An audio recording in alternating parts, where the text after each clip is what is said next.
Mentre loro si spaccano sulle poltrone, mentre manifestano a Roma accanto ai neofascisti Casa Pound, io giro il Veneto, sto in ascolto dei cittadini, delle istanze dei cittadini, delle persone, delle famiglie, delle imprese.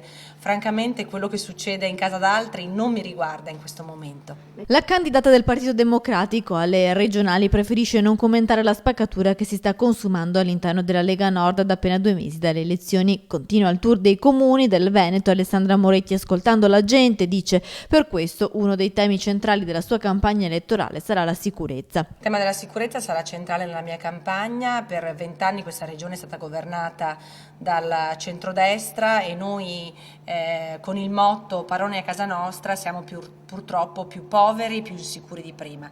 La sicurezza non si affronta con la propaganda, non si affronta indossando una maglietta, ma cercando di trovare e individuare le soluzioni insieme ai prefetti, ai questori, ai sindaci delle città in un'azione sinergica con il governo centrale. Passando per Padova, parlando di sanità, si dice pronta ad incontrare il sindaco per discutere del nuovo ospedale. Mi siederò al tavolo con Bitonci e insieme individueremo le soluzioni possibili per Padova, valutando se c'è appunto la reale condizione di tenere l'ospedale dentro la città e comunque sempre nel rispetto di quelle che sono anche le istanze degli operatori sanitari e di chi si occupa di sanità ogni giorno.